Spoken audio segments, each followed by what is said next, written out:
देखिए, आज का जो हमारा चैप्टर है बच्चों, वो है वेक्टर अलजेब्रा। वेक्टर अलजेब्रा बहुत इंपॉर्टेंट चैप्टर है। सीबीएसई चाह के भी इसे कट नहीं कर पाएगी, क्योंकि इस चैप्टर में से बहुत बहुत बहुत कुछ आने वाला है। क्योंकि वो 3D में से थोड़ी कटिंग कर सकते हैं, बट वेक्टर उन्हें देना ही पड़ेगा। और ये चैप्टर ऐसा है कि इसमें एक्यूरेसी बहुत रहती है, इसमें कैलकुलेशन मिस्टेक होने के चांसेस ना के बराबर है। तो सारे बच्चे क्या है, इस चैप्टर को बहुत ध्यान से समझ लो, क्योंकि आपके बहुत काम आने वाला है। चाहे पेपर ऑब्जेक्टिव आए, चाहे सब्जेक्टिव आए, चाहे 2 नंबर के क्वेश्चन ज्यादा आए, चाहे 5 नंबर के ज्यादा है, 4 के आए, जैसे भी आएंगे, आपको ये चैप्टर बहुत बहुत हेल्प करने वाला है। और ये बिल्कुल नया कंसेप्ट है। कोई भी कॉमर्स स्ट्रीम का बच्चा ये ना सोचे कि ये साइंस साइड का चैप्टर है।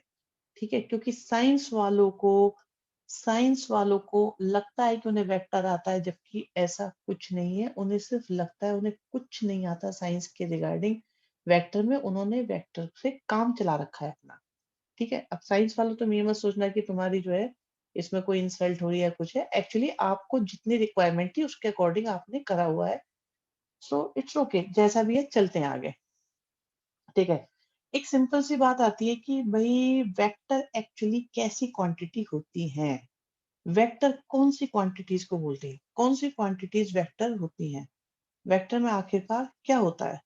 तो 9th 10th में भी हम लोगों ने पढ़ा था, जैसे साइंस की क्लास में बताते थे कि वेक्टर क्वांटिटीज। ठीक है, देखो यहाँ पे भी लिखा हुआ है। कहते हैं कि कहते हैं जो आपका जिनमें मैग्नीट्यूड होता है और डायरेक्शन होती है। ठीक है, तो जिन क्वांटिटीज में मैग्नीट्यूड हो। अब ये मैग्नीट्यूड क्या चीज होती है। कोई बच्चा है जिसे मैग्नीट्यूड वर्ड में प्रॉब्लम है, इमीडिएटली चैट बॉक्स में लिख दो, सर मुझे मैग्नीट्यूड नहीं पता। और आप जो भी लिखते हो वो सिर्फ मुझ तक पहुंचता है, किसी और तक नहीं पहुंचता। सो बिल्कुल बिंदास होके, बिल्कुल शाबाश, वेरी गुड, बहुत बढ़िया। नाम भी नहीं लिया जाएगा आप लोगों का, आपकी पहचान को गुप्त रखा जाएगा जो भी पूछाएगा। Very good. मैग्नीट्यूड बेटा होता है कि क्वांटिटी कितनी है। जैसे आपका वेट, आप बोलोगे मेरा 55 है, 65 है, 75 है, 45 है, 35 है, दिस इज द मैग्नीट्यूड। ठीक है ना, कि कितना है, कितना अमाउंट, कंटेंट कितना है वो, क्वांटिटी। जैसे हाइट बोली जी, मेरी हाइट 5 9 इंच है, तो ये मैग्नीट्यूड है, हाइट का मैग्नीट्यूड है। ठीक है जी, कितना। तो ये जो भी होता है इसे हम मैग्नीट्यूड बोलते हैं। 2 किलो, तो 2 किलो मैग्नीट्यूड हुआ मास का। तो मास का मैग्नीट्यूड कितना हुआ, 2 किलो। तो दिस इज मैग्नीट्यूड। कोई आइडिया लगा, 100 रुपए मैग्नीट्यूड 100 है। ठीक है, कितना जो होता है ना, कंटेंट, क्वांटिटी, अमाउंट, अमाउंट पैसों के लिए। तो कितना वर्ड जो है ना, जो जुड़ा हुआ है वो मैग्नीट्यूड के साथ जुड़ा हुआ है, जिससे पता चलता है कि कितना है।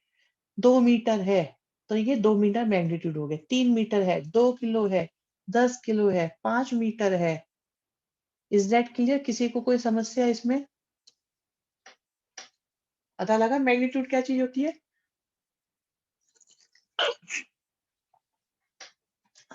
राइट, बहुत बढ़िया। बाकी बच्चे भी बोलते रहे। गुड। मैग्नीट्यूड के बाद होती है डायरेक्शन। देखो, डायरेक्शन मैटर करती है या नहीं, इस बात का पता ऐसे लग सकता है कि आप दो दोस्त आमने सामने खड़े हैं, और अ, एक है दोस्त मिस्टर ए। अभी सब बताएंगे, सब बताएंगे। और एक है मिस्टर बी। अब ये इसे घूंसा मारे और ये इसे घूंसा मारे, तो घूंसा मारने में हमें एरो दिखाना पड़ रहा है। और क्या दोनों बातों में अंतर है, ए ने बी को घूंसा मारा या बी ने ए को घूंसा मारा। दोनों एक ही बात है या अलग अलग बात है। डायरेक्शन से फर्क पड़ रहा है या नहीं। अगर ए बी को मारेगा तो सेम रिजल्ट आएगा, और बी ए को मारेगा तो भी सेम रिजल्ट आएगा, या अलग अलग आएगा डायरेक्शन अलग होने की वजह से। तो जब जब डायरेक्शन मैटर करती है, ठीक है, जिसमें डायरेक्शन होती है। अच्छा, एक बच्चा कह रहा है बी ज्यादा जोर से मारेगा, बिल्कुल बी, एक्चुअली मैंने अगर बी को इस तरह से बनाया है तो आप ये सोच रहे हैं कि बी ज्यादा ताकतवर है, राइट? तो इसका मतलब इसके घूंसे का मैग्नीट्यूड ज्यादा होगा। आपने बात को सही पकड़ा, लेकिन देखो एक तो हो गया इसका मैग्नीट्यूड ज्यादा, अगर हम इसका यहाँ पे डोला वोला और बना दें थोड़ा मजबूत सा, ठीक है, तो अगर ये घूंसा मारा गया, इसका डोला भी मजबूत बना दिया, तो इसका मैग्नीट्यूड ज्यादा होगा घूंसे का। इसका मैग्नीट्यूड हल्का हो सकता है, ऐसा लग रहा है, लेकिन इसमें डायरेक्शन भी है, मैग्नीट्यूड भी है। तो इस तरह की क्वांटिटी आपकी वेक्टर क्वांटिटीज होती हैं, बट ये 50% डेफिनेशन है बच्चों। मैग्नीट्यूड और डायरेक्शन होना ही वेक्टर नहीं होता। ओके, कुछ और भी बातें होती हैं, बट अभी अगर एक लेमैन की तरह सोचे, बेसिक बात सोचे, सिंपल सी बात सोचे, बिना टेंशन के सोचे, खुश होके सोचे, तो बात यह है कि मैग्नीट्यूड हो, डायरेक्शन हो, बन जाती है क्वांटिटी आपकी वेक्टर। वेक्टर को हिंदी में कहते हैं सदिश। सदिश क्यों कहते हैं? देखो, जिसमें दिशा हो, जिसमें दिशा हो, दिशा तो हमारे बैच में भी है। आई थिंक यहाँ पे दिशा है, आज नहीं है? एक दिशा तो हमारे बैच में भी है यहाँ पर। हम्म, तो जिसमें दिशा हो, दैट इज दैट इज सदिश। सदिश means vector. Okay, no friction नहीं है, फ्रिक्शन नहीं है, ठीक है। जिसमें दिशा हो, दैट इज वेक्टर। तो अभी एक डाउट आ रहा है कि भाई फ्रिक्शन जो होता है, क्या वो वेक्टर क्वांटिटी है कि स्केलर क्वांटिटी है? हाँ जी, बताएंगे बच्चे, कुछ अपना ज्ञान शेयर करेंगे। फ्रिक्शन को लेके क्वेश्चन आया है, क्या कहते हो, फ्रिक्शन वेक्टर है या स्केलर है?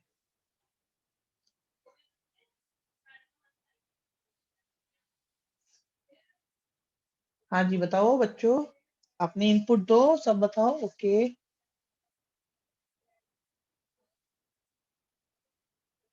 देखो ऐसा नहीं हो पाएगा कि नहीं, मैग्नीट्यूड ना हो का मतलब क्या है? ऐसा कुछ तो टेंथ में सुना था। Okay, vector vector vector vector vector, हाँ मुझे भी वेक्टर ही लग रहा है, बिल्कुल राइट। फ्रिक्शन वेक्टर ही होगा। हाँ, क्वांटिटी मैग्नीट्यूड जीरो वाला भी वेक्टर हो सकता है, अभी सब बता देंगे। देखो एक तो एक बात और सीखो है बच्चों, तुम लोगों को पढ़ाई का तरीका मैं बताऊं, जो चीज जब चल रही होती है ना, क्या तुम्हारा डाउट रेलेवेंट है, बट क्या है कि मैं ये सब बताऊंगा। अगर क्वांटिटी जीरो हो जाएगी, मैग्नीट्यूड जीरो हो जाएगा, नहीं होगा, एट द मोमेंट जो क्वेश्चन पूछा जा रहा है उस पर फोकस करो फिलहाल, ठीक है। लेकिन हाँ, ये बता देते हैं, ये सब आ जाएगा थोड़ी देर में। तो हम ये कह सकते हैं कि वो क्वांटिटीज जिनमें मैग्नीट्यूड भी होता है, डायरेक्शन भी होती है, और मैं एक लेवल आगे बढ़ाता हूं, और जो लॉ ऑफ ट्राइंगल को फॉलो करते हैं, और ये कंडीशन एंड है, लॉ ऑफ ट्राइंगल को फॉलो करते हैं, ऐसी क्वांटिटीज को हम वेक्टर क्वांटिटीज कहते हैं। लॉ ऑफ ट्राइंगल क्या होता है, ये हम आपको थोड़ी देर बाद आज लास्ट में बता देंगे। लेकिन हाँ, इतना याद रखो, अगर कोई आपसे पूछता है व्हाट इज वेक्टर, तो कहेंगे those quantities having magnitude, direction and obey, obey word भी लगा सकते हो, and obey law of triangle और लॉ ऑफ पैरेललोग्राम, तो उस क्वांटिटी को हम बोलेंगे वेक्टर क्वांटिटी। तीन बातों से बनती है, मैग्नीट्यूड हो, डायरेक्शन हो, मैग्नीट्यूड हो, डायरेक्शन हो, मैग्नीट्यूड हो, डायरेक्शन हो, और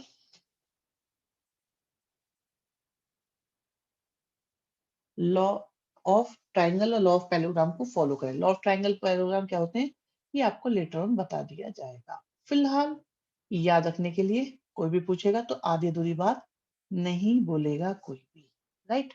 कुछ एग्जाम्पल दिए हुए हैं, वो आपके साथ शेयर कर लिए जाते हैं कि भाई कौन सी क्वांटिटीज हैं। स्केलर है जिसमें कहते हैं लेंथ है, मास है, टाइम है, आप घड़ी को टेढ़ा मेढ़ा करके देख लो, डिस्टेंस है, स्पीड है, एरिया है, वॉल्यूम है, टेम्परेचर है, वर्क है, मनी है, वोल्टेज है, डेंसिटी, रेजिस्टेंस है। वेक्टर क्वांटिटीज के लिए एक्सेलरेशन है, बहुत बढ़िया चलता है ये। Force, weight, momentum, electric field and all and all and all. ठीक है। नहीं, इस चैप्टर में से आई डोंट थिंक कुछ डिलीट हुआ है, और अगर हुआ भी तो वो बहुत करना ही पड़ेगा, ऐसा कुछ नहीं। फिलहाल फोकस करें कि ये हमें सारा ही करना है। आपने बताया था कि मैग्नीट्यूड और डायरेक्शन होना जरूरी नहीं है। मैंने कहा है वेक्टर का मैग्नीट्यूड और डायरेक्शन होना जरूरी है, as well as law of parallelogram भी होना चाहिए। ठीक है, तब वो वेक्टर क्वांटिटी होती है। मैग्नीट्यूड भी हो, डायरेक्शन भी हो, और लॉ ऑफ पैरेललोग्राम भी हो। राइट? हाँ जी। ये बाकी बच्चे भी बता दें, कुछ बोलते रहा करो। ये 2-3 बच्चे बेचारे हिम्मत दिखाते रहते हैं और पूछते रहते हैं हमसे। ठीक है, नेक्स्ट पर आ जाओ। अब आप देखो क्या होता है, ये कि लाइन है जैसे। अब लाइन में क्या प्रॉब्लम होती है, देखो डायरेक्शन भी है, दिखा दीजिए डायरेक्शन है, बट इसमें प्रॉब्लम क्या है कि इसकी लेंथ फाइनाइट नहीं है, तो इसका मैग्नीट्यूड हमें एग्जैक्टली मिल नहीं पाता। रे हुई, लाइन हुई। बट अगर मैं लाइन सेगमेंट की बात करूं, लाइन सेगमेंट की, तो यहाँ देखो आप, ए से बी तक की बात हो रही है तो इसमें मैग्नीट्यूड है। ए से बी की बात कर रहा हूं तो इसमें एरो भी आ रहा है। ठीक है जी। और ये ए से बी है, तो इसे हम लिखेंगे ऐसे, ए से बी, और ऊपर एरो लगा देते हैं। अब एक बच्चा एक दिन मुझसे कहने लगा, सर अगर अगर ये बी से ए होता तो क्या ऐसे एरो लगाते? बताओ, क्या ऐसा होता या नहीं होता? आपको क्या लगता है? आपके मन की आवाज क्या है? ऐसा होता या नहीं होता?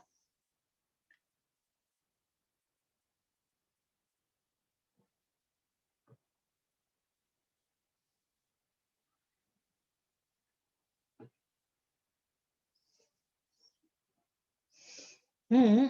देखो, जो आप सोच रहे हो सब कुछ सही है, बट उन्होंने क्या करा था, ये जो ए से बी है, अभी तो मान लो जी ये डायरेक्शन इसने दिखा दीजिए ए से बी, यहाँ पे उधर बी से A।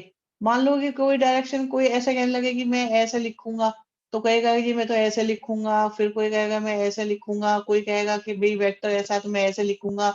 उन्होंने कहा ऐसा है, तुम कुछ मत लिखो, तुम्हें हमेशा एक ही तरीके से लिखना है। वेक्टर में वेक्टर सिर्फ एक नोटेशन है, सिर्फ एक नोटेशन है, और वो notation left to right direction में ही जाएगा। चाहे वो ऐसे लिखो, चाहे वो ऐसे लिखोगे, हाँ इंडिकेशन तो जरूर देगा कि क्या है, लेकिन ये नहीं है कि आप उसमें एरो ऐसे लगा दोगे, ऐसे लगा दोगे, ऐसे लगा दोगे। नो, एरो सिर्फ ऐसे ही लगेगा। ये इसका एक नोटेशन है, that's it. Is that clear? बात समझ में आई या नहीं आई? तो इसमें दो तरीके होते हैं लिखने के, कि आप ए से बी भी लिख सकते हो, और इसे स्मॉल लेटर से भी रिप्रेजेंट कर दिया जाता है। एक चीज और होती है बच्चों, इन्हें कैप से भी रिप्रेजेंट करा जाता है। ये जो एरो है ना, इस एरो की चोंच, हिंदी में बोले तो ये होता है ना इसका एरो हेड, तो ये भी वेक्टर के ही नोटेशन है। तो हमारे पास कैपिटल में भी होता है, स्मॉल में भी होता है। कैपिटल स्मॉल कुछ भी हो, उनके ऊपर कैप लगा दे तो वो भी वेक्टर होता है। लेकिन इन कैप वालों की एक खूबी है, ये जिन पर भी कैप लगा होता है ना, तो इनमें एक बात हमको पता होती है कि इनका मैग्नीट्यूड 1 है। इनका मैग्नीट्यूड 1 है, 1। तो अगर किसी वेक्टर के ऊपर कैप लगी हुई है, तो आप समझ जाइएगा कि उसका मैग्नीट्यूड 1 है।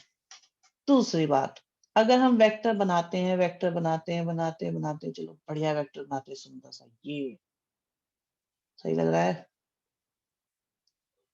तो हमने यहाँ पे बनाया है कि ये है ए से बी।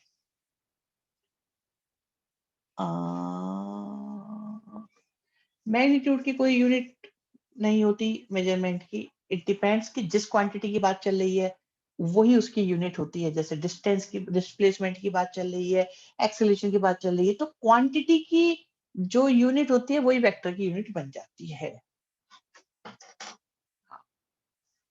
तो जैसे ये वेक्टर है हमारे पास, ये एरो क्या है? ये एरो एक वेक्टर को रिप्रेजेंट कर रहा है, जिसे हम ए बी वेक्टर लिखेंगे। मोर ओवर, इसकी जो लेंथ है, सपोज 1 2 3 4 5, इसकी जो लेंथ है 5, उसे हम कहेंगे ए बी का मैग्नीट्यूड। ये मॉडुलस नहीं है, मैग्नीट्यूड है। तो इसका मैग्नीट्यूड 5 है, डायरेक्शन इसकी ए से बी है, नोटेशन ए बी के ऊपर है। इसे आप चाहे तो कोई और नाम भी दे सकते हैं, तो इसे स्मॉल में लिखें तो ऐसा लिखा जा सकता है। Is that okay?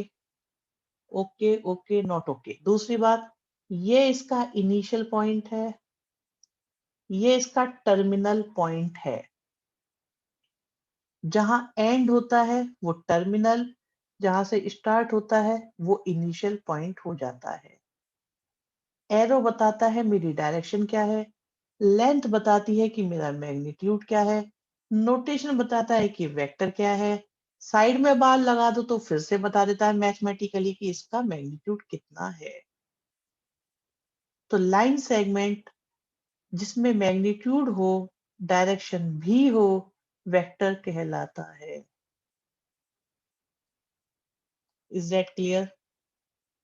अब देखो यहाँ पे एक बात आई है, एक छोटी सी बात आई है निकल के, लाइन सेगमेंट। अच्छा एक बात बताओ, अगर मैं ये ना बोलता,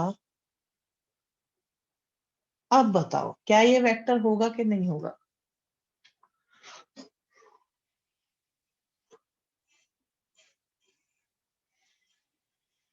हम्म नहीं, मैग्नीट्यूड है, पता नहीं है, मैग्नीट्यूड तो है, ये लाइन सेगमेंट नहीं है। तो इस लाइन सेगमेंट की वजह से यहाँ पे बात बन गई। लाइन सेगमेंट, लाइन सेगमेंट होना जरूरी है, क्योंकि फिर अगर आप ऐसा करोगे तो थोड़ी देर बाद आप ये भी बोलोगे कि इसमें एक और वेक्टर बन गया। अब बोले इनको प्लस करो, तो बोले ऐसा वेक्टर नहीं बनेगा। लाइन सेगमेंट बिल्कुल हर पॉइंट पे अलग अलग डायरेक्शन है, इस वजह से नहीं। ऐसा होता तो एंगुलर वेलोसिटी कंसीडर कैसे होता फिर? टेंजेंशियल चलती है, हर पॉइंट पे अलग अलग हो जाता है। देखो मुझसे कुछ बच्चे हैं ना, कभी कभी साइंस स्ट्रीम से कनेक्ट करके क्वेश्चन पूछ लेते हैं। भगवान का भला हो, मैंने थोड़ी साइंस पढ़ ली थी। मतलब कर्व का वेक्टर नहीं होता, कर्व में हर पॉइंट पे जो टेंजेंट होती है उससे कनेक्ट करा जाता है। सो बात बढ़ जाएगी आगे, वरुण शर्मा जी, तो आप रोक सकते हैं फिलहाल इसको। आपको मैंने बताया कि line segment, length with magnitude, length magnitude और डायरेक्शन मतलब वेक्टर, सिंपल सा। और मैग्नीट्यूड 0 से कम नहीं होता। आप ये कह सकते हो, क्या आप ये कह सकते हो, आज की टर्म्स काफी, आज मैं बताऊं, आज आप खुश नसीब हो कि आप मैं आज आप लोगों को फेस टू फेस नहीं पढ़ा रहा। वरना अगर मैं फेस टू फेस पढ़ाता तो 10 लोग बच्चों की आंखों में से आंसू निकल जाते कम से कम।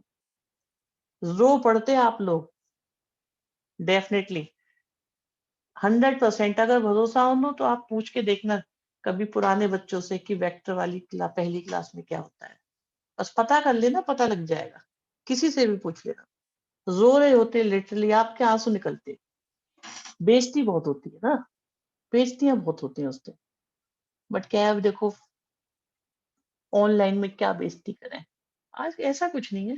बेइज्जती होने का रीजन ये है कि नॉलेज बहुत आधी अधूरी होती है। लोग, बच्चों को लगता है हमें वेक्टर आता है, हम वेक्टर में ये कर देंगे, हम वो कर देंगे, ये तो हमारा चैप्टर है, हमने पढ़ा हुआ है, हमने फिजिक्स में पढ़ा हुआ है, हमने वहां पढ़ा है, यहाँ पढ़ा है।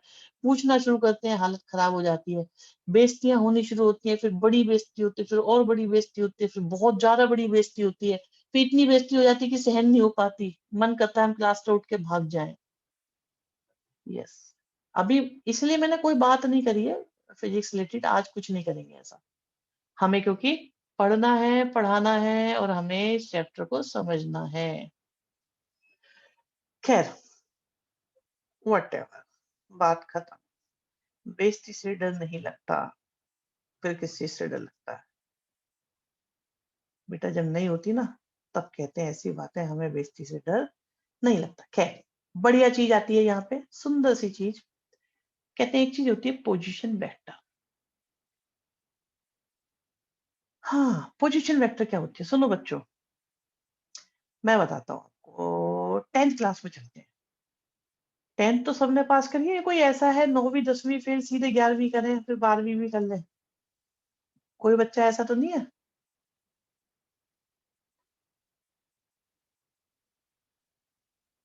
करी है तो ठीक है, देखो अगर कोई बच्चा ऐसा भी है तो कोई बात नहीं भई, हमें कोई परेशानी नहीं किसी बच्चे से।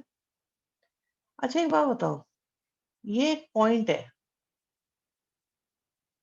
क्या लगता है ये वेक्टर है या नहीं है? सिंपल क्वेश्चन, क्या ये वेक्टर है या नहीं? क्या ये पॉइंट वेक्टर है या नहीं? ओके।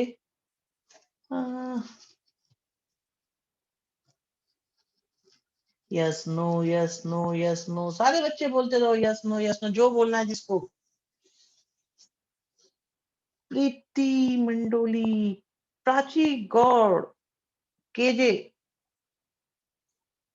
ओके, बहुत बढ़िया। एक एक अच्छी बात क्या लग रही है कि मिक्स रिएक्शन आ रही है, जिसके मन में जो है वो बता रहा है, ये सबसे अच्छी बात है। अब देखो मैं बताता हूँ एक्चुअली क्या होता है। बच्चों जिन्होंने वेक्टर थोड़ा पढ़ा है वो जानते हैं कि इसे आप 2i और 3j लिख लेते हो। अगर आप ऐसा लिख लेते हो तो अब इसमें एरो लग गए, एरो लग गए तो इसका मतलब ये क्या बन गया? ये वेक्टर है। लेकिन पता है ये वेक्टर क्यों है?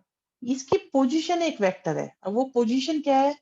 एक्चुअली ये इस वेक्टर को रिप्रेजेंट करता है। 2 3 इंडिकेट्स दिस वेक्टर ओपी। ये ओपी को रिप्रेजेंट कर रहा है। ओपी जो वेक्टर बना रहा है, जो लाइन सेगमेंट बन रहा है, जो इसकी लेंथ है वो इसका मैग्नीट्यूड है। ओ से पी जो है, जो एरो लग रहा है वो इसकी डायरेक्शन है। कॉम्प्लेक्स नंबर भी वेक्टर होते हैं। अभी शौर्य ने बहुत अच्छी बात बोली, ऐसा कॉम्प्लेक्स नंबर में था। कॉम्प्लेक्स नंबर भी वेक्टर होते हैं।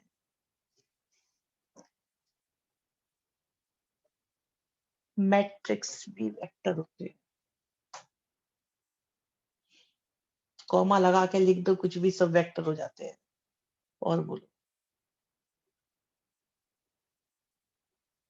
सब बताएंगे आईजे क्या होता है, टेंशन की कोई जरूरत नहीं। अब सुनो, एक सिंपल सी बात बताओ सब बच्चों, जिनको खैर नहीं पता वो जल्दी बताएंगे। आपको 2 3 मार्क करने के लिए कहा जाए तो आप ग्राफ पे 2 3 बना सकते हो या नहीं? हाँ या ना बताना बस। जिन्हें ये बात नहीं पता है ना आईजे वाली, वो जरूर बताएं स्पेशली।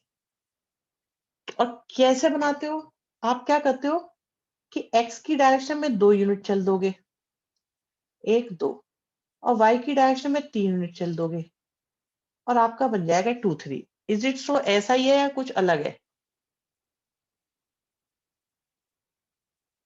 हाँ, पॉइंट प्लॉट करने का तरीका यही होता है ना कि भाई एक्स की डायरेक्शन में 2 चलना है, वाई की डायरेक्शन में 3 चलना है। तो आई हमेशा ये बताता है कि एक्स की डायरेक्शन में कितने चले हैं, जे बताता है कि वाई की डायरेक्शन में कितने चले हैं। अब आप सोचो, जो मैं बोल रहा हूँ मेरी मजबूरी है कि मैं ये बोल रहा हूँ एक्स की डायरेक्शन में चले। एक्स की डायरेक्शन में चले मतलब मैं वेक्टर की बात कर रहा हूँ। वाई की डायरेक्शन में चले मतलब मैं वेक्टर की बात कर रहा हूँ। मोर ओवर, और ज्यादा डिटेल में जाए, एक्स की डायरेक्शन मतलब आई कैप, और वाई की डायरेक्शन मतलब जे कैप। तो आई कैप ये बताता है एक्स की डायरेक्शन में हम कितने चले हैं। वेक्टर बनाने के लिए आई लगा देते हैं। तो जो 2 और 3 लिखा जाता था वेक्टर में, अगर आप लिखोगे तो ये डायरेक्ट लिख दिया जाएगा। 2i+3j बता रहा है कि ये खुद बता रहा है कि मैं एक्स की डायरेक्शन में 2 यूनिट चलाऊं और वाई की डायरेक्शन में 3 यूनिट चलाऊं। ऐसा चलने पे मैं जहां पहुंचा हूं उसे ओरिजिन से मिला दो तो मैं वो वेक्टर हूं। और अगर के होता तो बता देता कि मैं जेड की डायरेक्शन में भी चला हूं। आई बताता है एक्स की डायरेक्शन में मैं 1 यूनिट चला, जे बताता है कि मैं y की डायरेक्शन में 1 यूनिट चला, क्योंकि 3j है इसलिए ये पता चल रहा है कि मैं y की डायरेक्शन में 3 यूनिट चला। 2i है इसका मतलब ये पता चल रहा है कि मैं x की डायरेक्शन में 2 यूनिट चला। i बताता है 1 यूनिट x की डायरेक्शन, j बताता है 1 यूनिट y की डायरेक्शन, k बताता है 1 यूनिट z एक्सिस की डायरेक्शन। क्या तुम्हें मेरी बात समझ में आ रही है? किसी को कोई समस्या आ रही है? एक बार मैं जरा बच्चों को देखूं कौन कौन है हमारे पास। आज आज आज आज आज कौन कौन है? यस, ओके सानिया बेटा आप भी बोलो, आप बेटा उसमें लिखते चलो।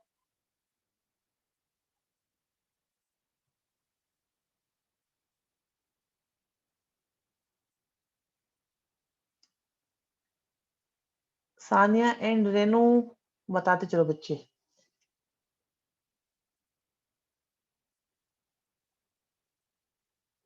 चैट बॉक्स में रिप्लाई करो और बता दो कि क्या स्टेटस है आपका।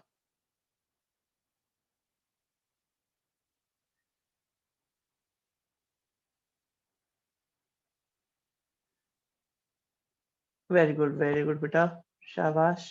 रेनू देखो, चैट बॉक्स में बच्चों एक्टिवेट रहा करो। बच्चे इतनी लंबी लंबी रामायण लिखते रहते हैं, यहाँ पे हनुमान चालीसा लिख देते हैं पूरा, अपनी सारे मन की बताते रहते हैं, क्योंकि उन्हें पता है वो देख रहे हैं या मैं देख रहा हूँ, हमारी उनकी बात चल रही है। कोई भी डाउट है समझ में आ रहा है तो भी लिखो, नहीं आ रहा है तब भी लिखो, और भी मन में कोई डाउट आ रहा है, कुछ और खुरापात आ रही है तो बताते रहो, मैं सब पढ़ लेता हूँ आप लोगों की बातें। अरे हम लोग ऑनलाइन क्लासेस को इतनी स्ट्रांग बनाना चाहते हैं, इतनी स्ट्रांग कि हमें जरूरत ही ना पड़े ऑफलाइन की। यस, बिल्कुल। तो यहां तक की बात आई थिंक क्लियर हो गई। अब एक चीज और आती है कि अगर ओरिजिन पी पर हो तो वो वेक्टर होगा। बहुत बढ़िया, शाबाश। सुनो भाई, एक बच्चे का डाउट आया है कि ये पी को नीचे लाओ, नीचे लाओ, नीचे लाओ, नीचे लाओ, नीचे लाओ, यहीं पे रोक दो तो ये वेक्टर होगा। ये वेक्टर ही होगा, बिल्कुल वेक्टर होगा। और ये होगा zero vector. A vector with zero magnitude is zero vector, null vector कह सकते हैं इसको। ठीक है, आई कैप का क्वेश्चन आ रहा है भाई, आई कैप क्या था, जे कैप क्या था, ऑडियो में इशू रहा था। तो आई कैप बताता है कि एक्स एक्सिस की डायरेक्शन में 1 यूनिट, जे कैप बताता है वाई एक्सिस की डायरेक्शन में 1 यूनिट, के कैप बताता है जेड एक्सिस की डायरेक्शन में। आई एक्स की में जे बताता है वाई की डायरेक्शन और के बताता है जेड एक्सिस की डायरेक्शन में 1 1 यूनिट को। तो 2i का मतलब एक्स की डायरेक्शन में 2 यूनिट चलो, 3j का मतलब वाई की डायरेक्शन में 3 चलो, मिलकर चलो। पहले एक्स की में चलो, फिर वाई की में चलो, फिर जेड आ जाए तो जेड की में भी चलो। यस, बाकी जीरो वेक्टर पे काम अभी और चलेगा, थोड़ी देर बाद उस पर भी हम आएंगे। यहाँ पे आप सोचो, अगर आपसे कोई कहे, सोचो कि आपसे कोई कहे ये 2 है ये 3 है, कि भाई ओपी की डायरेक्शन बता दो, ओपी की लेंथ बता दो, ओपी की लेंथ बता दो, मान लो ये आर है। अब आप सोचो कि अगर अगर मैं ट्राइंगल में जाऊं, मैं ट्राइंगल में जाऊं, तो मैंने ये ट्राइंगल बनाया, मैंने ये ट्राइंगल बनाया,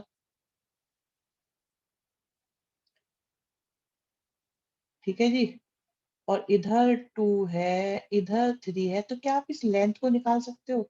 आप कहोगे हाँ हमने पाइथागोरस को पढ़ा है, तो हम √13 करके निकाल देंगे, कोई परेशानी नहीं है, बहुत सिंपल सी बात है। तो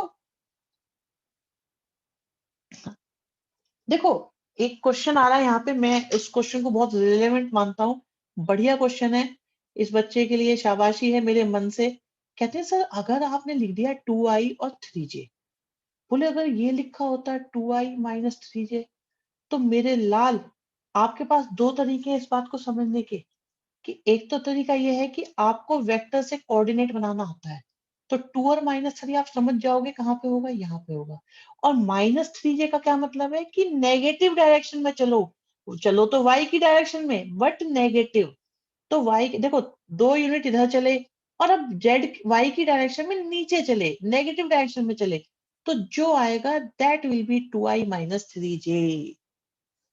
सो माइनस बताएगा नेगेटिव। भाई एक्स एक्सिस की भी दो डायरेक्शन, वाई एक्सिस की भी दो डायरेक्शन, जेड एक्सिस की भी दो डायरेक्शन। अब आप इसमें या तो प्लस लगाओगे या माइनस लगाओगे। प्लस हो तो पॉजिटिव में ले चलो, माइनस हो तो नेगेटिव डायरेक्शन में ले चलो, कोई समस्या इसमें नहीं आएगी। और रूट 13 की बात जो चल रही थी वो देखो, आप पाइथागोरस के फॉर्मूले से ही निकालते हैं, तो वैसे ही समझाया जाता है स्कूल में। कहते हैं कि भाई ये है फॉर्मूला।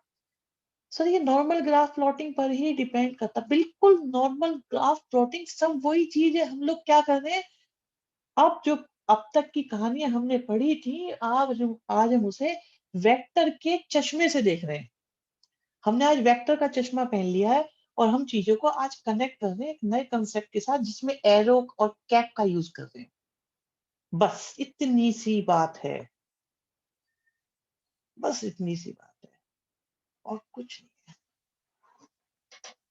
ठीक है, तो ओपी का मैग्नीट्यूड कैसे आ जाता है, एक्स स्क्वायर वाई स्क्वायर और जेड स्क्वायर कर लो, बस i is x and j is Y.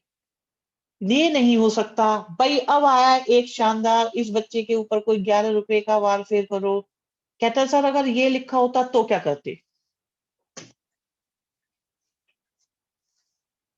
बहुत बढ़िया। क्या ये वेक्टर होता है या नहीं होता।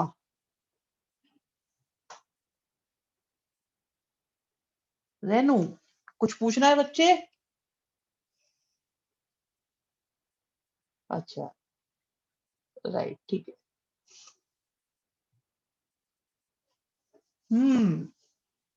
बहुत बढ़िया। ओके। नहीं, ये अनुभव तुम्हें कैसे पता है कि एक्स वाली बात है। गलत। Yes no, yes no, yes no, yes no. अच्छा मुझे एक बात बताओ, आपसे कहा गया कि तीन मेज, मुझे याद आता है बचपन में मुझसे इस तरह का क्वेश्चन पूछा जाता था। मेरे टीचर कभी पूछ लेते थे, कोई साथी सीनियर पूछते थे। वैसे ही क्वेश्चन पूछने वाला बच्चा था कौन। अब छोड़ो कौन है, वो चमकता सितारा है, हमारा प्यारा है, जो भी पूछ रहा है अच्छी बात है। ये प्रिवेसी मेंटेन करना हमारा फर्ज है। अब अगर देखो, वो कहते थे कि भाई आपके पास तीन मेज हैं और दो बताया नहीं क्या है, तो बताओ कितनी मेज है। मतलब तो ये क्या है, आप इसे क्या बोलोगे, क्या आप इसे पांच मेज बोलोगे या पांच बोलोगे, क्या बोलोगे। दो प्लस तीन मेज, तीन मेज तो है, उसमें दो प्लस कर दिया। और एक क्वांटिटी बोलनी है, सिंगल सिंगल बोलना है, सिंगल। तीन मेज बोल कैसे दो, ऐसे तो दो बोल दो बस। प्रॉब्लम क्या है ना, आप दो चीजों को मिक्स नहीं कर सकते, आप इन्हें मिक्स नहीं कर पाओगे। तो आपका है ना, ये क्वांटिटी जस्टिफाइड ही नहीं है, ये इनकम्प्लीट है, मिसप्रिंट है।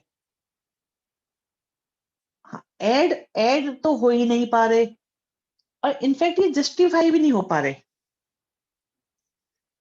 क्योंकि तीन मेज लिख दिया। अब आपने दो तरह की क्वांटिटीज को मिक्स कर दिया है।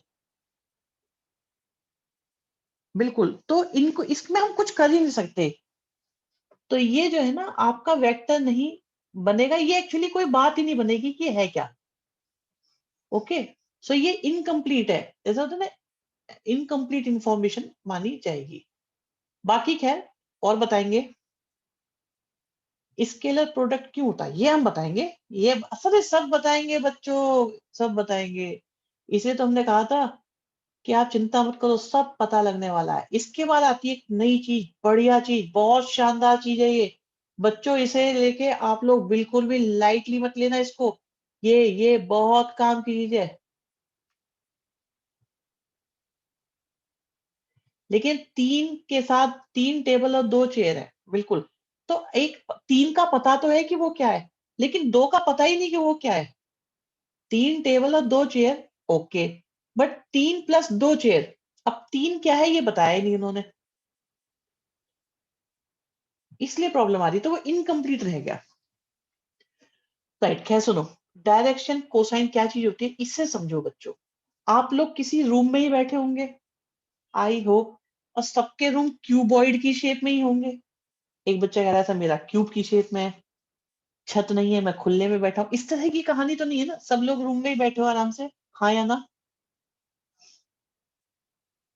अब आप अपने, ठीक है, आप अपनी आंख, ठीक है, तो जो बीच में क्या होता है पॉइंट सा, उसे आप, जो लेफ्ट साइड में कॉर्नर दिखाई दे रहा होगा आपको, और वो कॉर्नर कैसा होगा मैं बता देता हूँ।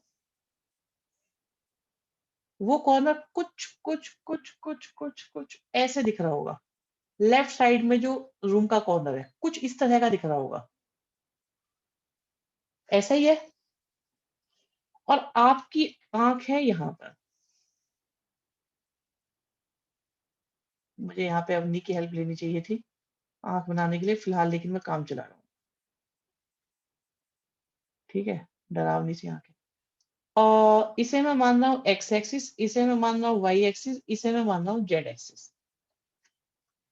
आपने यहां से ज्वाइन करा, ओहो, ठीक है, आपने ज्वाइन करा इसको। अब आप देखो, अगर मैं सिर्फ इन दो पे फोकस करूं, एक्स एक्सिस और आपकी आंख वाली लाइन, तो क्या ये दो दो लाइन होंगी, ये एंगल बन रहा होगा कोई, हाँ या ना? सिर्फ इन दो की बात चल रही है, उसे मैं बोल रहा हूं अल्फा।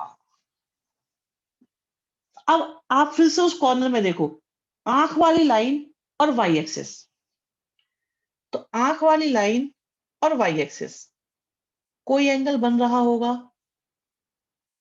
कोई एंगल बन रहा होगा, whether it is acute obtuse कुछ भी है, उसे बोलेंगे बीटा। और आंख वाली लाइन और जेड एक्सिस यही है, इसे बोल देंगे गामा। क्या ये अगर हम अलग अलग करके देखें, अगर हम इन्हें अलग अलग करके देखें तो क्या हमें ये तीन एंगल दिखाई देते हैं या नहीं? सिंपल, आपकी आंख से कॉर्नर में लाइन गई, उसे एक्स एक्सिस के साथ मिलाया, तो एक एंगल बना, हाँ या ना? सोचो। आंख, आपकी आंख से एक लाइन गई कॉर्नर में, उसे वाई एक्सिस से मिलाया, एक और एंगल बना। आपकी आंख से एक लाइन गई कॉर्नर में, बिल्कुल कॉर्नर में लेफ्ट साइड वाले ऊपर, और नीचे जेड एक्सिस पर आया तो उसके साथ भी एंगल बना, तीन बने। तो देखो यहाँ पे मैं दिखाता हूँ ये क्या हो रहा है, ये देखो, ये देख रहे हो, ये वाई एक्सिस के साथ बन रहा है ऐसे। ये मान लो ये आपकी आंख है, आई, तो इसे देख लो आप, ये वाई एक्सिस के साथ बन रहा है। इसे देख रहे हो तो आपका ये जेड एक्सिस के साथ बन रहा है। यहाँ देखो तो ये एक्स एक्सिस के साथ बन रहा है। तीन एंगल बन रहे हैं। तो ये जो एंगल होते हैं they are alpha beta gamma. और अगर आप इनके साथ कॉस लिख दो तो they will be cos alpha cos beta और कॉस गामा।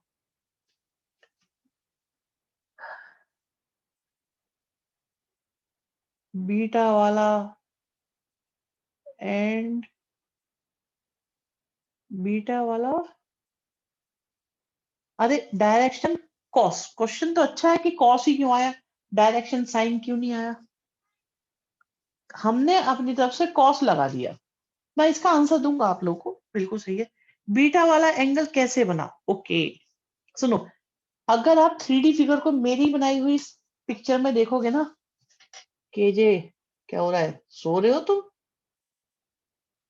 देखो, अगर आप नहीं, एंगल इक्वल नहीं होंगे वरुण जी।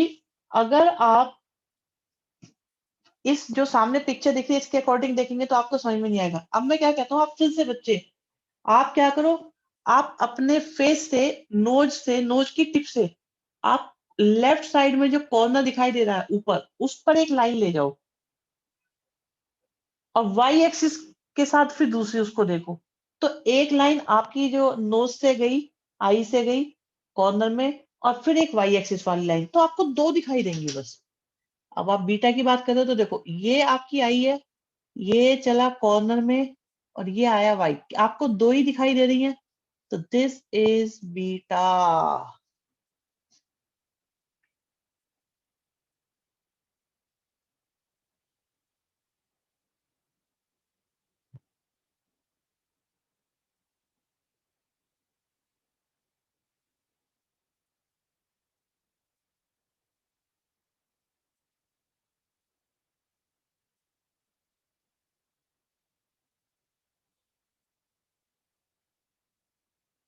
एंगल में नहीं, ऐसा नहीं है पॉजिटिव डायरेक्शन ही होगी, पॉजिटिव नेगेटिव का कोई पंगा नहीं है।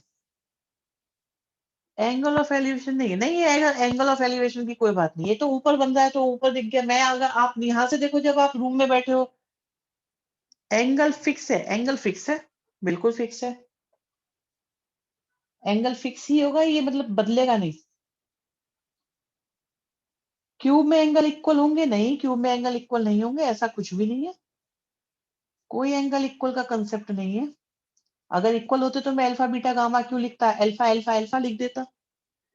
आप सोचो ना, आप आपके आई से आप कॉर्नर में बना रहे हो, आप इधर उधर हो जाओगे मान लो। हाँ, ये फिक्स है बिल्कुल कि एक्स वाले को अल्फा, वाई वाले को बीटा और जेड वाले को गामा बोलेंगे। अगर डाउट क्लियर ना हुआ हो तो पूछ लो। हाँ, एक डाउट आया था बीच में कि सर कॉस ही क्यों, कॉस ही क्यों। और किसी के मन में भी है ये डाउट, बताओ भाई, कि कॉस का ही इतना सम्मान क्यों करा गया। तो पहला तो इसका सिंपल सा आंसर ये है कि कॉस मेरा फेवरेट है इसलिए चला। आपको पता है ना मेरा। गामा कैसे बनाया? गामा कुछ नहीं, जैसे अल्फा बनाया बीटा बनाया वैसे ही गामा बनाया। जब आप लाइन और एक्स एक्सिस को देखते हैं तो अल्फा बनता है। जब आप जब आप लाइन जब आप लाइन और वाई एक्सिस को देखते हैं तो बीटा बनेगा। जब आप लाइन और जेड एक्सिस को देखेंगे तो गामा बन जाएगा। जैसे अल्फा बनता है वैसे ही बीटा, वैसे ही गामा। गामा का साइन कैसे बनाया, कौन सा साइन, अच्छा साइन कैसे बनाया। ओहो, अच्छा ये भी इशू होता है देखो कॉमर्स स्ट्रीम में बच्चों को, कि गामा का साइन कुछ नहीं है, बस वाई सा बना दो, ये बन गया बस, ये बन गया, ये कुछ ज्यादा ही हो रहा है, ये लो ऐसा बना दो, तितली सी क्या है ये, बस ये कर दो, बन गया गामा, ठीक है।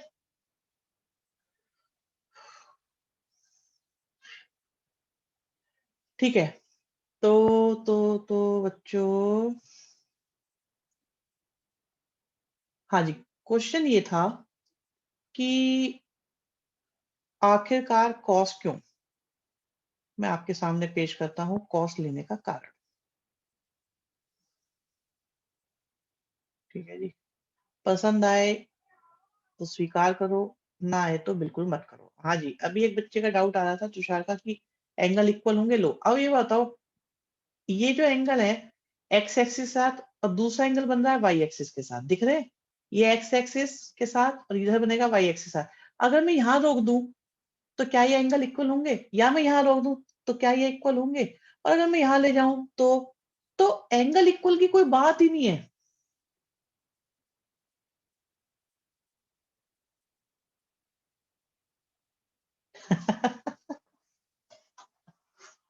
हाँ, तो 45 एक स्पेशल केस है। मुझे एक बात बताओ भाई, तुम लोग ऐसे क्यों। अगर मैं आपसे कभी भी ये बोलता हूँ कि एक रेक्टेंगल बनाओ तो क्या आप हमेशा स्क्वायर बनाओगे? रटने वाला काम नहीं चाहिए श्लोक। अगर मैं आपसे बोलूं कि आप बनाओ एक क्यूबॉइड तो क्या आप हमेशा क्यूब बनाओगे? ये क्यूब मान के क्वेश्चन कर सकते हो? तो जो चीज फिक्स नहीं है, जब तक गिवन नहीं है, तो उसे कैसे मान ले कि 45 होगा। वो कुछ भी हो सकता है, 0 भी हो सकता है, 90 भी हो सकता है, ग्रेटर भी हो सकता है। अभी पहले फोकस करते हैं उस बात पे कि कॉस ही क्यों। तो बिल्कुल सही बताया एक बच्चे ने कि कॉस मेरा फेवरेट है इसलिए आया।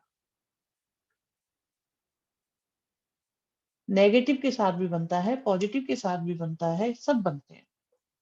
देखो बच्चों, अगर मैं आपसे कहूं कि ये एक्स और वाई है, हाँ ये सही है। एक बच्चा कह रहा है मेरा फेवरेट साइन, दो बच्चों ने कहा मेरा फेवरेट साइन है।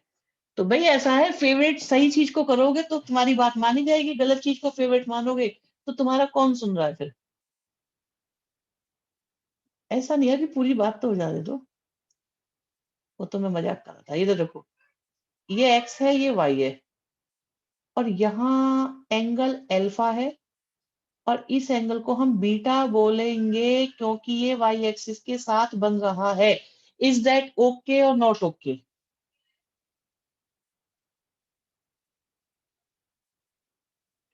कोई चीटिंग लगे या ऐसा लगे हवाबाजी है तो आप मेरे से अपनी बात कर सकते हैं, अपना ऑब्जेक्शन रेज कर सकते हैं।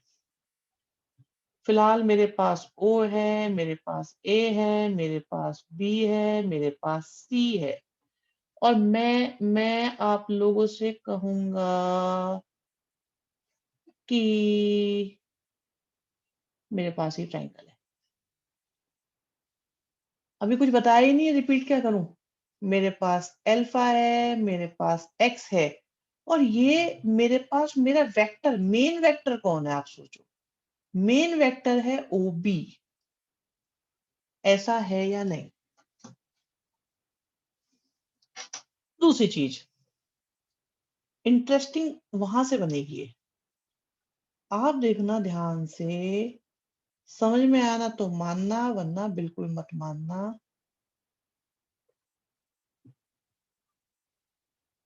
कि ये C है, ये B है, ये O है और ये बीटा है।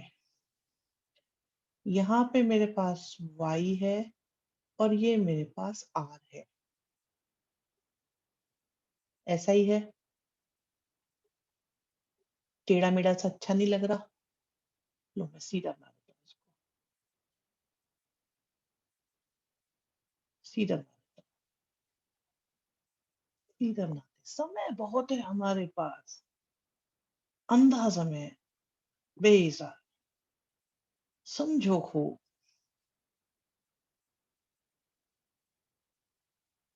आपने पहले पावर प्ले में बहुत अच्छा प्रदर्शन किया है, आपको बाद में रन रेट की टेंशन ही नहीं है। हाँ जी, सीधा करके बनाया, ऑब्जेक्शन सब कुछ ओके। मुझे ये बताओ, एंगल ये है अल्फा, ये बेस है, ये हाइपोटेन्यूस है। सर जैसे अभी सब बताएंगे, रुक जाओ। अभी पहले इसे सुन लो जो चल रहा है कि मेरे पास, आपने एंगल गलत मेंशन कर दिया। ओके, हाँ एंगल गलत हो गया। एक काम करते हैं ना, इसे सही कर लेते हैं, कोई दिक्कत नहीं है। एंगल गलत मेंशन हो गया, सही बात है बिल्कुल। अभी सही कर देते हैं इसको। देखो देखो, ये O है, ये C है, ये B है। अब ठीक है जी, चेक कर लो, चेक कर लो।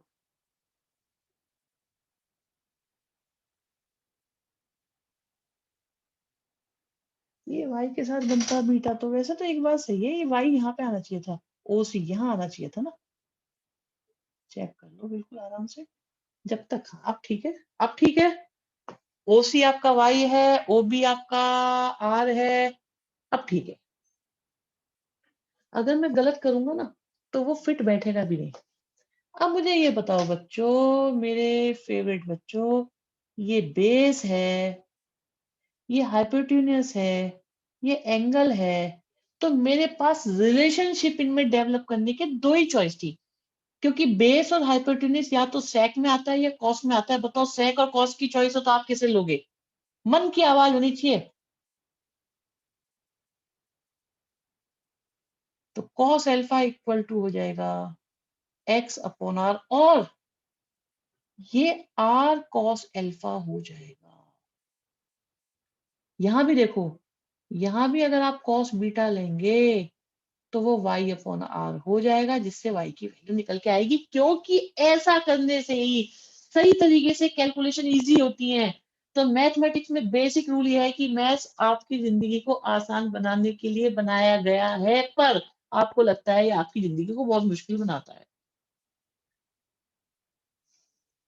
तो उन्होंने एक्चुअली ये सोचा था मैथमेटिशियंस ने कि भाई जो भी इसे पढ़ेगा, इसका मतलब उसका इंटरेस्ट होगा। अब जब उसका इंटरेस्ट होगा तो उसके काम को आसान बनाए, इंटरेस्टिंग बनाए, इजी बनाए या मुश्किल बनाए। तो उन्होंने कहा भाई कॉस और सेक में चॉइस है, बोले ठीक है भाई कॉस लो।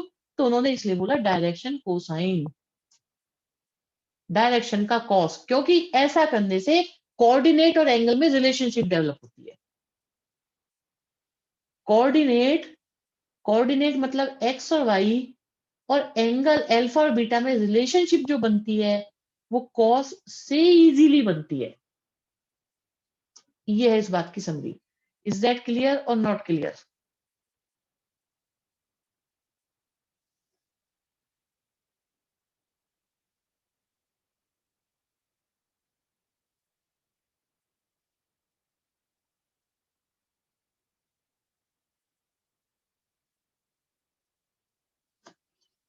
बहुत बढ़िया, शाबाश। चलिए जी।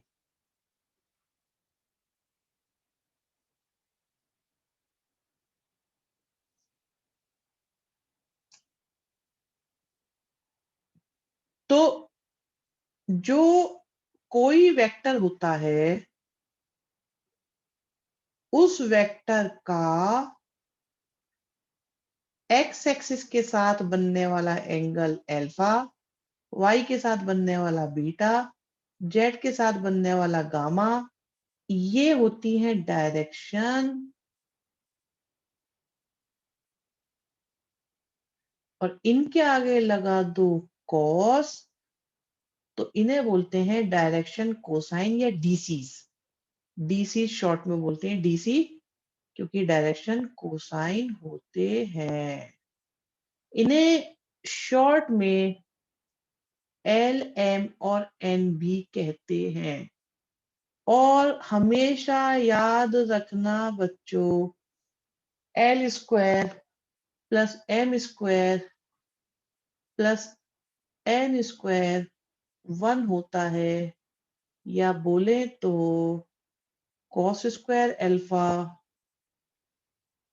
Cos square beta, cos square gamma भी 1 होता है। हाय हाय, ऐसे करोगे अब? बच्चे कह रहे हाउ, हाउ बता। ओके, ओके, ठीक है, बिल्कुल। 3 सुपर स्टूडेंट्स के मेरे जो सबसे ज्यादा सुपर बच्चे हैं, तीनों ने पूछा हाउ, कैसे, प्रूव, जरूर बताएंगे। और बताओ भाई, और नहीं है कोई सुपर? ये देखो, यहाँ क्वेश्चन की बात चल रही है, वो कह रहा है सर मेरा आज एग्जाम हो गया। चलो बता दो कैसा हो गया। शाबाश। एक बच्चा कह रहा है सुपर वाले बच्चों को ठीक है, बोले पर हमें पहले से ही आता है कैसे होता है। ऐसा भी होता है क्या? बताते हैं क्या। देखो, थोड़ी देर पहले मैंने आपको ये सिखाया था, मैं ये मान के चल रहा हूँ कि आपने उस वक्त सुना था। तो cos alpha x upon r आया था, cos बीटा इसी तरह से y अपॉन r आया था,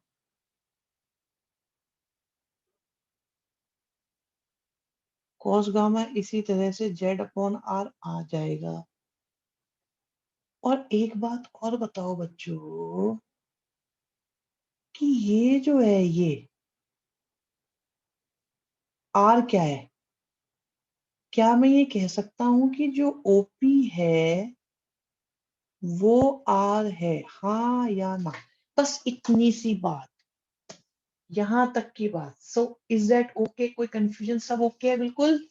यस। चलो जी, बहुत बढ़िया। ठीक है, ठीक है, ठीक है, ठीक है, ठीक है। और अगर मैं ओ के कोऑर्डिनेट्स देखूं तो वो 0 0 0 ही होंगे। और अगर मैं ओपी को निकालूं डिस्टेंस फॉर्मूला से, ठीक है जी, डिस्टेंस फॉर्मूला से, तो क्या वो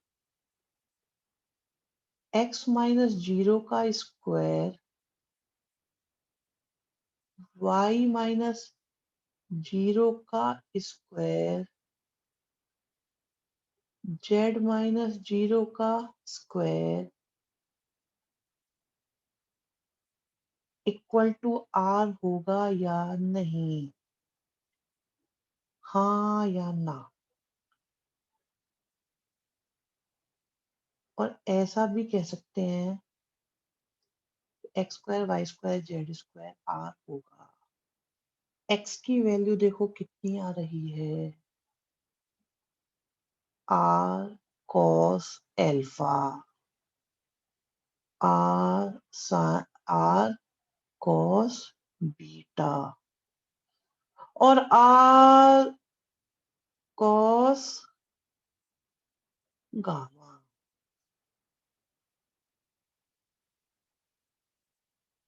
स्क्वायरिंग करने से आपको रिक्वायर्ड रिजल्ट मिलता है या नहीं? इतना ही कर सकता हूँ मैं बस।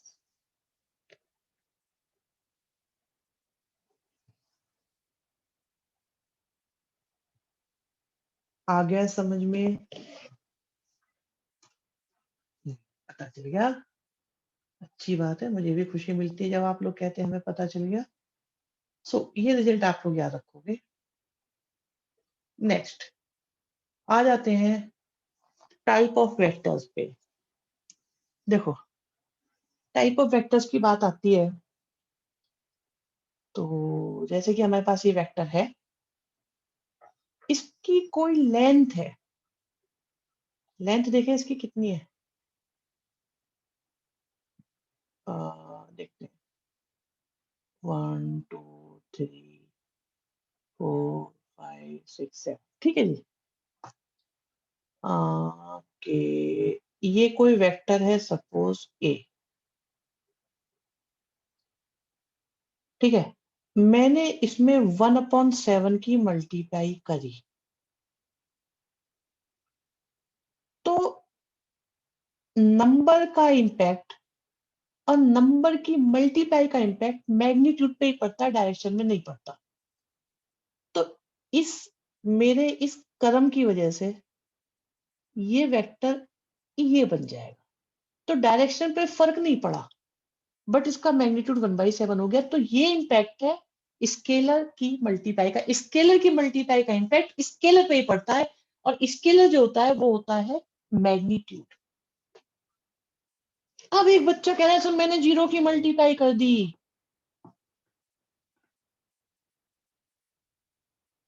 तो डिवाइड नहीं, ना डिवाइड नहीं, मल्टीप्लाई कर दी। डिवाइड तो नॉट डिफाइन हो जाएगा मैथमेटिक्स में, 0 तो ला ही नहीं सकते, ये तो पाप करोगे अगर आपने ऐसा कर दिया तो।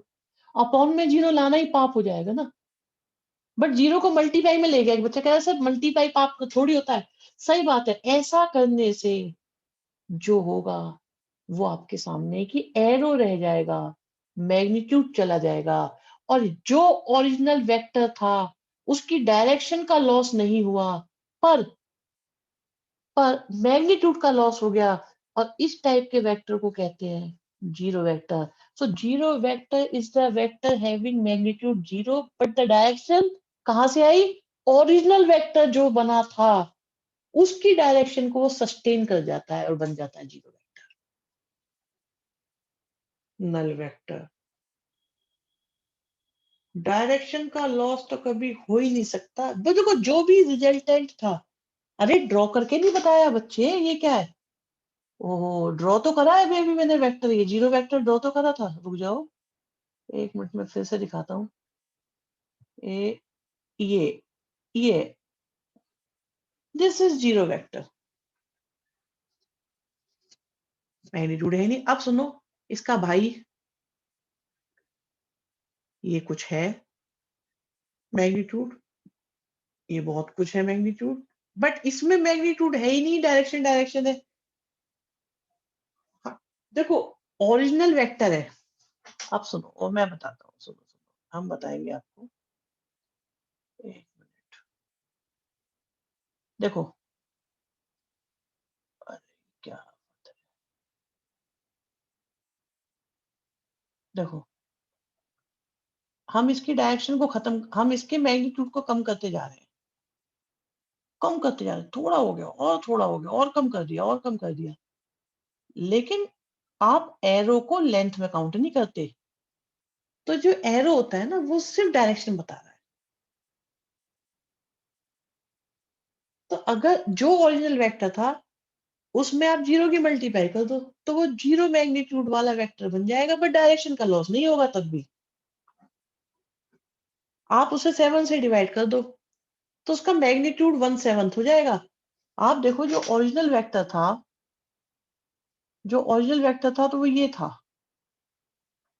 अब आपने 1/7 कर दिया, तो वो इतना सा वेक्टर है क्या बस? क्योंकि 1/7 की मल्टीप्लाई से 1/7 की मल्टीप्लाई से उसका मैग्नीट्यूड 1/7 हो गया, परंतु डायरेक्शन का लॉस नहीं हुआ।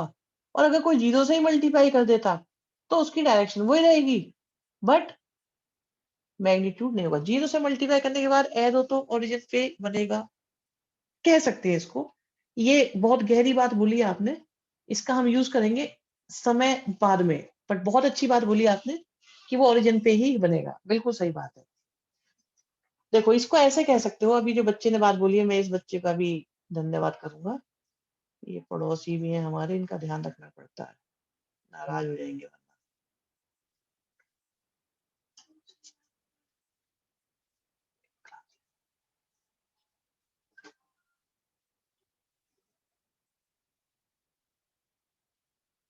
देखो अ, ये नहीं ऐसे नहीं।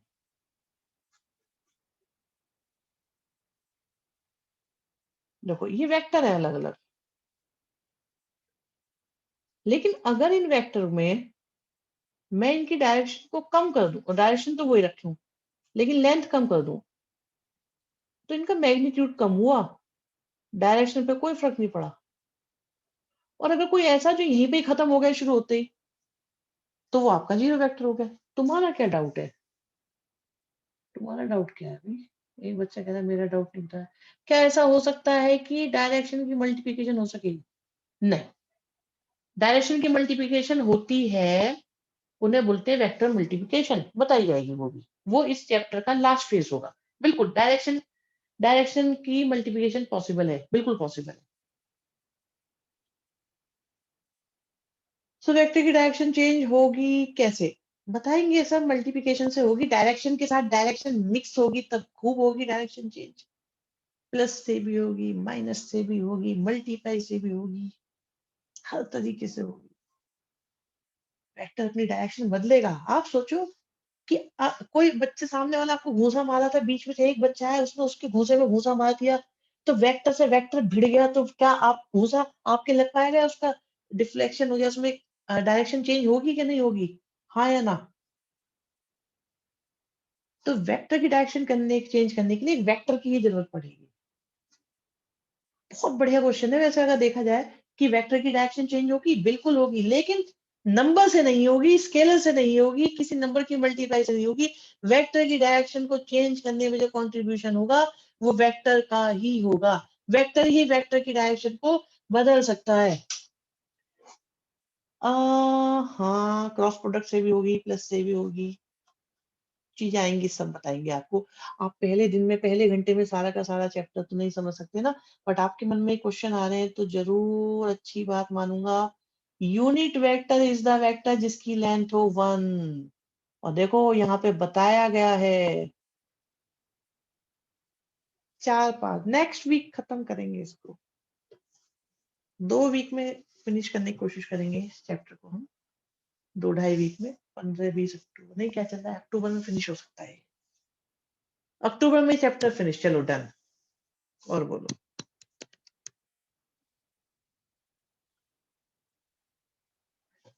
ठीक है जी। इंटीग्रेशन के टेस्ट ले लेंगे और बना देंगे टेस्ट। इंटीग्रेशन का टेस्ट अच्छा था वैसे, बहुत सिंपल सा था, इंटरेस्टिंग भी था, सिंपल तो नहीं है पर हाँ मजेदार था वो। ठीक है जी, को इनिशियल वेक्टर। ये को इनिशियल वेक्टर का मतलब पता है क्या है? Common initial point. ये देख लो, अच्छा एक बात सुनो, हाँ ये तुमने बना रखे हैं, ये देख लो सारे वेक्टर यहीं से बनाए, एक ही जगह से बनाए, जिनका इनिशियल पॉइंट सेम होता है, they all are known as को इनिशियल। ये सब को इनिशियल है, ये एक ही जगह से बन रहे हैं, तो ये को इनिशियल हो गए। कॉलिनियर, जिन्हें एक लाइन में ला सको, तो जो पैरेलल भी होते हैं, एक लाइन में आ सकते हैं, दे ऑल आर कॉलिनियर, जो एक लाइन में आ सकते हो। यहाँ पे मैं आपको एक बात पूछूंगा, मेरे स्टूडेंटों, ये एक वेक्टर है, ये एक वेक्टर है, और ये एक वेक्टर है, ये ऐसे, इसको मैं बोल रहा हूं ए, इसको मैं बोल रहा हूँ बी, इसको मैं बोल रहा हूँ सी। क्या ये कॉलिनियर है या नहीं?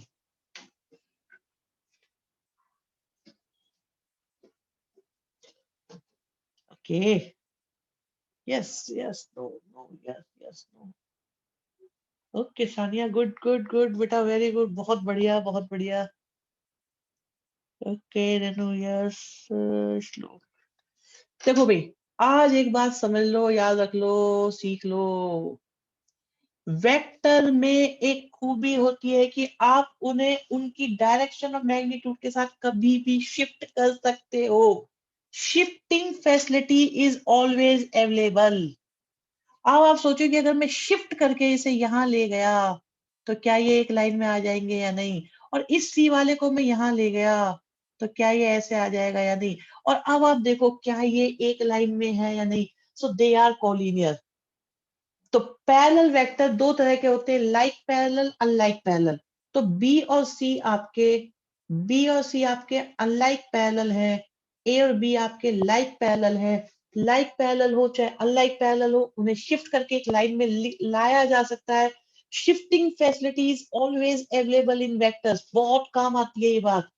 तो ये एक लाइन में आ जाएंगे, जो एक लाइन में आ सकते हैं, दिख नहीं रहे बट आ सकते हैं। ये कैसे पता चला ये पैरेलल है? देखने से पता चल जाता, मैंने बिल्कुल पैरेलल ही बनाए थे इसीलिए। और वहां पे क्वेश्चंस में आपको ये पता लगेगा इनकी वैल्यूज के बेस पर।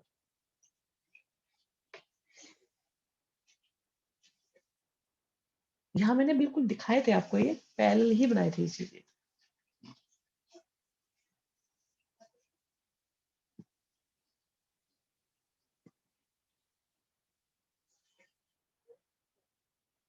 Is that okay? So collinear का पता चल गया। इक्वल वेक्टर, इक्वल वेक्टर कौन से वेक्टर, ये तो हो गए। हाँ, इक्वल वेक्टर वो होते हैं मैग्नीट्यूड और डायरेक्शन बिल्कुल बिल्कुल सेम। सबसे तो कोई भी वेक्टर कॉलिनियर हो सकता है। ठीक है भैया, मैं आपकी बात को मानता हूँ, मुझे इन्हें कॉलिनियर करके दिखाओ जरा। तुम एक वेक्टर ये और एक वेक्टर ये शिफ्ट करके पैरेलल करो, शिफ्ट करो। शिफ्टिंग में ना डायरेक्शन का लॉस होना चाहिए ना मैग्नीट्यूड का, और आप इन्हें कर दो। अरे इतनी तो, मुकुल देखो ये कह रहे हैं, एक बच्चा कह रहा है सर ये पैरेलल जैसे थे बट पैरेलल नहीं थे। अब इतना तो बेटा देखो, देखना तुम ये कह रहे हो कि ये जो है पैरेलल जैसे थे बट पैरेलल नहीं थे। देखो बिल्कुल पैरेलल जो नहीं थे।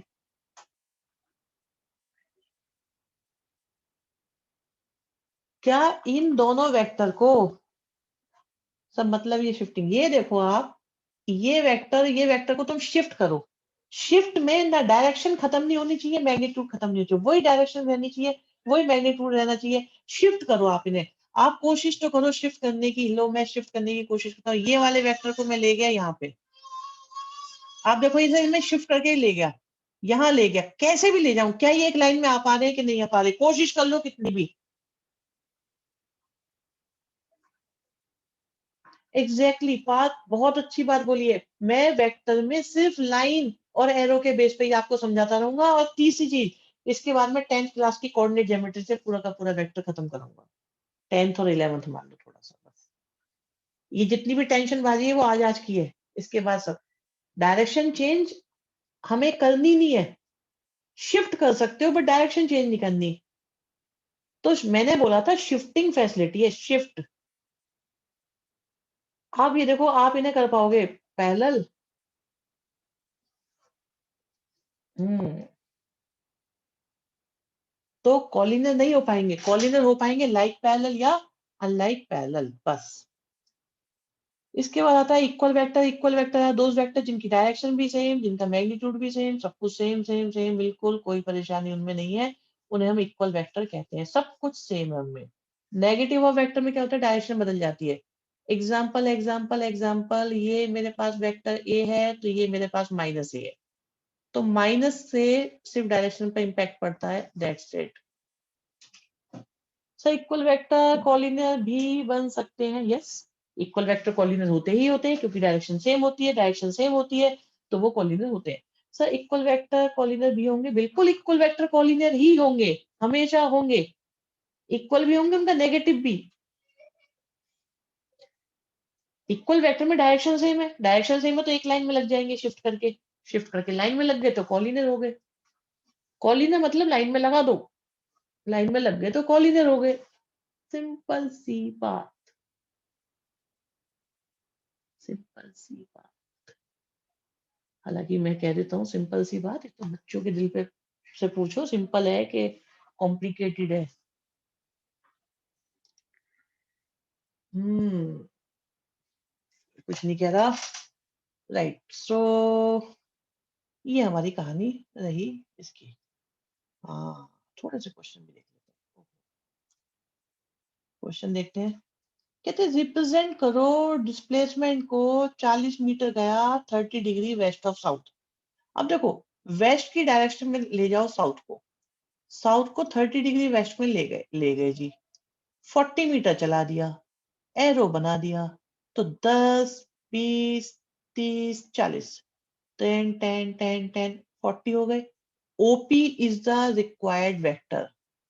तो ये जो ओपी वेक्टर है, this is representing 40 kilometre 30 degree west of south.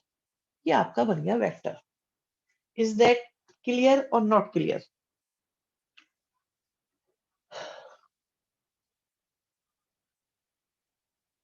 Hmm,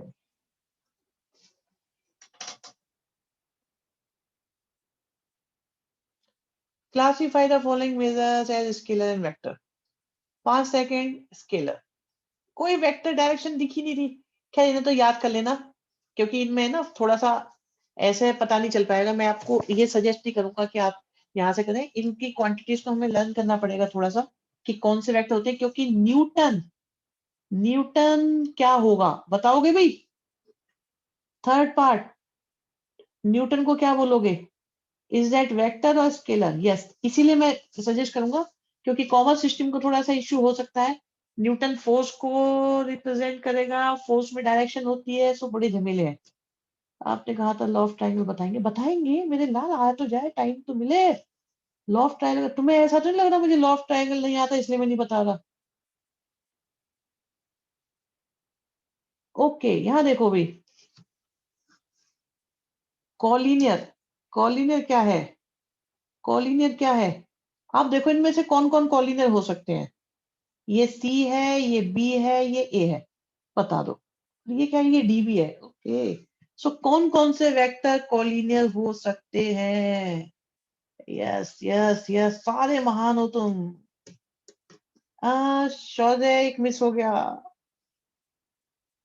yes, अच्छा, ए सी एंड, एक मिनट, ये बी सी डी, बी को कैसे ले रहे हो आप कॉलिनियर में?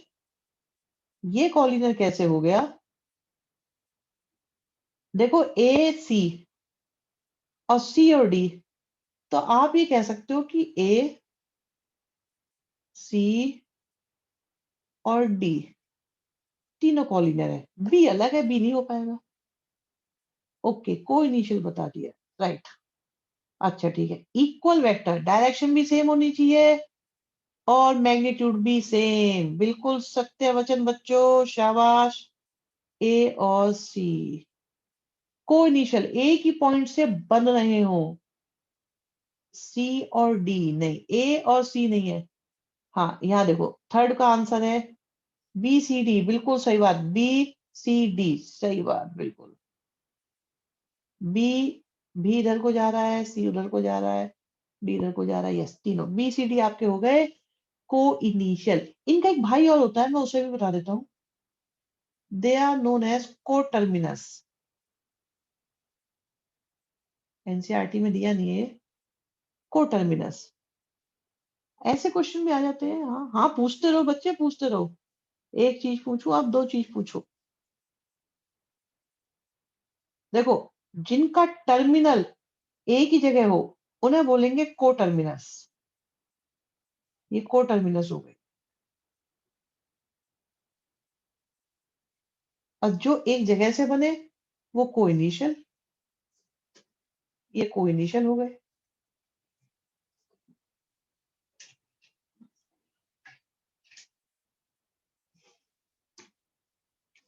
अगर ए सी डी कोलिनियर है तो सी और डी कैसे हैं?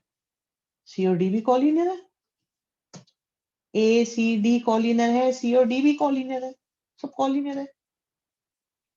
बल्कि d is the negative of c भी कह सकते हो आप। ऐसा तो ए भी एक है, बिल्कुल। Shifting facility is there. आप किसी भी वेक्टर को है ना, पता है एक बात और बताता हूँ आपको, एक बेसिक बिल्कुल थंब रूल बता देता हूँ। किसी भी वेक्टर को इमेजिन करा करो, दुनिया के सारे वेक्टर पता है कहाँ से बनते हैं? मैं बताता हूँ। शिफ्टिंग नहीं सोचते जनरली, मैं इसीलिए बताता हूँ कि अगर आपने जैसे फिजिक्स पढ़ी है ना, तो फिजिक्स में ये इश्यू रहता है कि वो शिफ्टिंग को नहीं सिखाता। अब आपको मैं बताता हूँ, दुनिया को कोई भी वेक्टर है, आप उसे इमीडिएटली ओरिजिन पे ले जाया करो।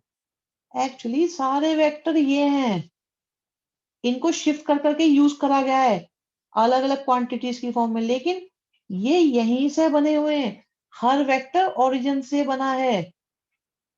सोचो।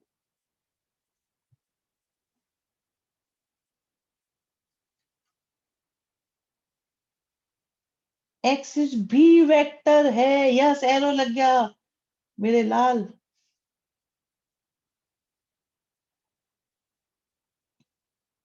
ये हर जगह चलता है बच्चे, लेकिन इनको यूज, इनका जो है ना एप्लीकेशन नहीं सिखाया जाता। एच सी वर्मा सिखाते थे शायद, मुझे ऐसा याद है। ओके, नेक्स्ट पे आ जाओ। ओहो, फर्स्ट एक्सरसाइज देखें क्या पोजीशन है देखो। ग्राफिकली फर्स्ट क्वेश्चन कर सकते हो, नहीं कर सकते। ये आपके पास axis system 40 degree 30 east of north. तो अब देखो, नॉर्थ का 30 डिग्री ईस्ट कर दो, बन गया। 40 किलोमीटर कर दो, कर दिया। ये लो जी, आ गया। कोई समस्या? फिर बता दो जिनमें कौन कौन से वेक्टर हैं। अब देखो, हम क्या करते हैं, वेक्टर को राइट से कर देते हैं। ये वेक्टर होगा 40 डिग्री, होगा कि नहीं होगा? एक ये होगा, बाकी थोड़ी वेक्टर होंगे। बाकी कोई वेक्टर नहीं होंगे। कूलम चार्ज, हाँ जी, होता है कि नहीं होता? आई डोंट थिंक, मुझे तो नहीं लगता, नहीं होता। तो ये ब्लू वाले हो गए सारे स्केलर। अब मैं पता है क्या सजेस्ट करूंगा, याद कर लो बस, कौन से होते हैं कौन से नहीं होते। लो जी, फिर ब्लू वालों को हम स्केलर से रिप्रेजेंट करेंगे। Time period, distance, work done, F into D. नहीं, ये भी स्केलर होगा। व्हाट भी तो होगा। क्या होगा व्हाट? व्हाट स्केलर हो, वेक्टर होगा? मुझे नहीं लगता व्हाट, व्हाट वेक्टर है। बता दो, मुझे याद नहीं है। व्हाट स्केलर है, शायद स्केलर ही है भाई। अब तो मुझे कंफ्यूज कर रहे हो।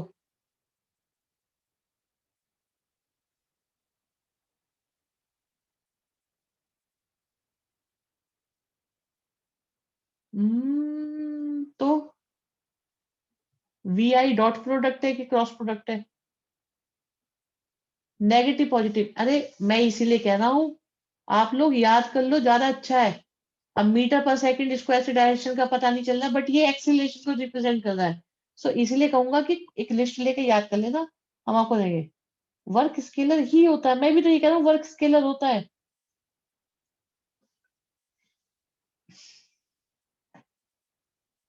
और इन्हें याद कर लो, बेटर है। इस चक्कर में पड़े ना तो बात बहुत लंबी खिंच जाएगी, पूरी फिजिक्स खींचनी पड़ जाएगी। यहाँ सुनो, को इनिशियल ढूंढो। क्या ए और डी को इनिशियल है या नहीं?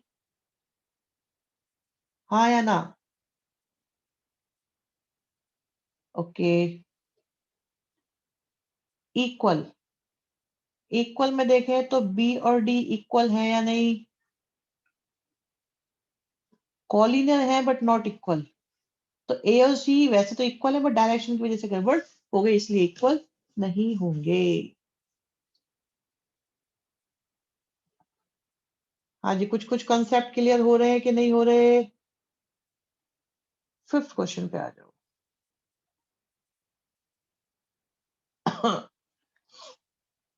Sir DNCR coterminous, let me check, yes, DNCR coterminous, बिल्कुल कोटर्मिनस है DNC। According to figure DNCR coterminous, ऐसे, क्योंकि शिफ्टिंग के अकॉर्डिंग देखो तो सब कुछ अदल बदल हो जाएगा।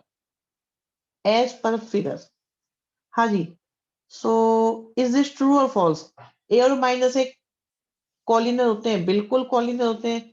अगर ये ए है तो ये माइनस ए हो गए कॉलिनर। दो कॉलिनर वेक्टर हमेशा इक्वल होते हैं मैग्नीट्यूड में, ये किसने कह दिया?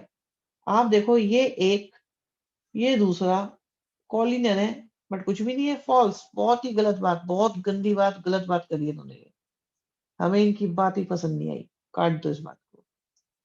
कहते हैं जिनके मैग्नीट्यूड सेम होते हैं वो कॉलिनर होते हैं। क्या कहते हो भाई? आप देखना, ये लो, ये दो वेक्टर इक्वल है, तो क्या ये कॉलिनर है? बहुत गलत बात, आज ये गलत बात ज्यादा कर रहे हैं। कहते हैं दो कॉलिनर वेक्टर जिनका मैग्नीट्यूड सेम होता है वो इक्वल होते हैं। क्या मतलब है? ये कैसी कैसी बातें हो रही हैं ये? आप देखो, ये एक वेक्टर, इतना ही बड़ा एक और वेक्टर, मैग्नीट्यूड इक्वल है, तो क्या ये वेक्टर इक्वल है? को इनिशियल भी तो हो सकते हैं, तो बोला ही नहीं ना को इनिशियल तो इन्होंने। ये तो जो पूछ रहे हैं हमें उसमें ट्रू फॉल्स बताना है। सो फोर्थ भी फॉल्स है, थर्ड भी फॉल्स है, सेकंड भी फॉल्स है, ओनली फर्स्ट इज ट्रू।